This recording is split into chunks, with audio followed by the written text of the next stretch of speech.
A África é um país subdesenvolvido e isolado dos outros, constituído basicamente de negros, fome, animais selvagens ou savanas. Ou negros morrendo de fome sendo comidos por animais selvagens na savana. Ela não possui nenhum desenvolvimento tecnológico, científico ou social. Suas principais fontes de tecnologia e bens são a Europa e os Estados Unidos, que a ajudam caridosamente. Afinal, como afirma o filósofo Immanuel Kant, os negros da África não possuem por natureza nenhum sentimento que se eleve acima do ridículo. Eu desafio qualquer um a citar um único exemplo em que um negro tenha mostrado talentos, e afirmo, dentre os milhões de pretos que foram deportados de seus países, não obstante muitos deles terem sido postos em liberdade, não se encontrou um único sequer que apresentasse algo grandioso na arte ou na ciência, ou em qualquer outra aptidão. Já entre os brancos, constantemente arrojam-se aqueles que, saídos da plebe mais baixa, adquirem no mundo certo prestígio, por força de dons excelentes. Tão essencial é a diferença entre essas duas raças humanas, que parece ser tão grande em relação às capacidades mentais quanto à diferença de cores. A religião do fetiche tão difundida entre eles, talvez seja uma espécie de idolatria, que se aprofunda tanto no ridículo quanto parece possível à natureza humana. A pluma de um pássaro, o chifre de uma vaca, uma concha, ou qualquer outra coisa ordinária, tão logo seja consagrada por algumas palavras, tornam-se objeto de adoração e invocação nos esconjuros. Os negros são muito vaidosos, mas à sua própria maneira, e tão matraqueadores, que se deve dispersá-los a pauladas. Essa é a ideia de um filósofo cujos estudos são obrigatórios no curso de filosofia no Brasil. No auge do período chamado racismo científico, intelectuais brancos famosos quiseram provar que os africanos estavam num estágio muito abaixo das outras raças, defendendo que esses homens e mulheres eram animais próximos aos macacos, ignorantes, selvagens, bárbaros, feiticeiros charlatões e que a escravidão e a colonização era forma de libertá-los da escuridão. Que escuridão?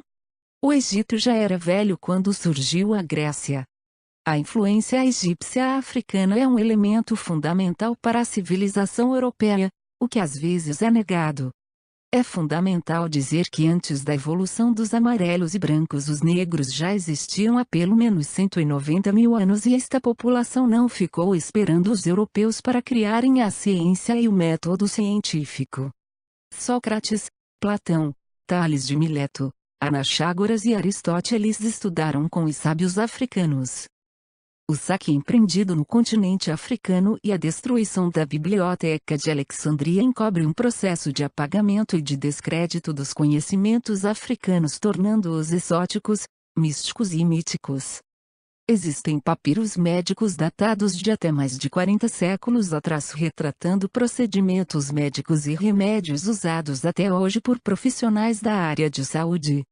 Os documentos descrevem cirurgias delicadas, o engessamento de membros com ossos quebrados e todo o sistema circulatório do corpo humano.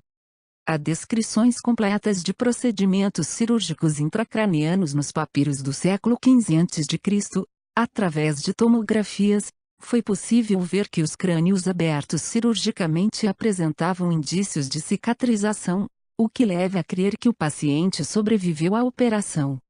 E melhor, ele não deve nem ter sentido muita dor. O uso de anestésicos era prática comum dos médicos da época. O processo de adormecimento de partes do corpo era feito com a utilização de uma mistura de pó de mármore e vinagre. Os médicos eram especializados como nos dias de hoje. Quem cuidava de fraturas não mexia com problemas de pele. A especialização incluiu o aparecimento dos odontólogos. Os dentistas já usavam brocas, drenavam abscessos e faziam próteses de ouro. A medicina não foi a única ciência em que os egípcios se desenvolveram. Eles foram engenheiros notáveis em química, construção civil, naval e hidráulica. A vela mais antiga de que se tem notícia, por exemplo, é egípcia e foi encontrada dobrada dentro de uma múmia em Tebas, de cerca de 1000 anos antes Cristo. Os egípcios foram os primeiros a projetar barcos pensando previamente no destino que eles teriam. Hoje em dia, o continente africano tem buscado novas perspectivas e investido em pesquisas científicas e tecnológicas. O Cabo Verde é um exemplo de país que pretende modernizar a sua realidade com um projeto ambicioso, tornar-se uma das primeiras nações do planeta totalmente conectada na internet.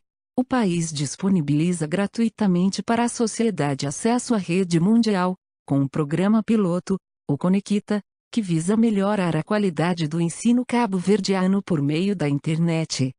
A política adotada já dá sinais positivos com um terço da população conectada. No Quênia, uma empresa de tecnologia da informação está desenvolvendo softwares com o objetivo de mudar não só a realidade da África, mas também de outros 132 países.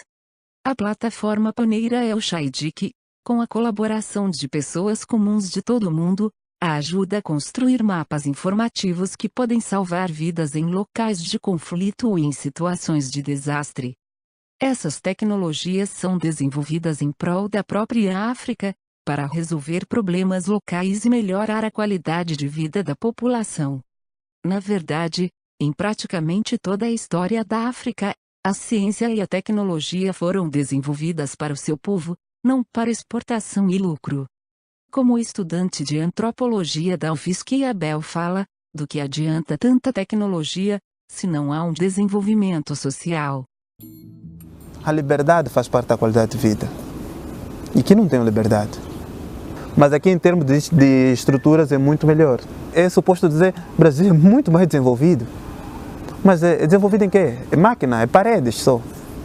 E as pessoas? É muito melhor viver em Angola.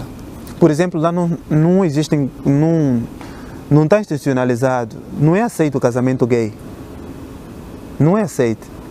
Mas você não vê pessoas na rua baterem pessoas porque são homossexuais. Você não vê pessoas agredirem os outros porque são homossexuais. Então você se questiona, uau! Em Angola as pessoas são pessoas, são seres humanos. Aqui no Brasil não.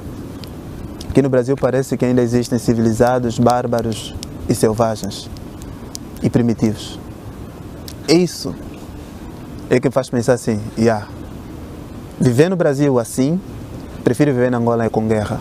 Assim como os países africanos, o Brasil deveria investir em tecnologias voltadas para o povo brasileiro, tecnologias que melhorassem nossos problemas sociais, pois um país não se faz de máquinas, sim de pessoas.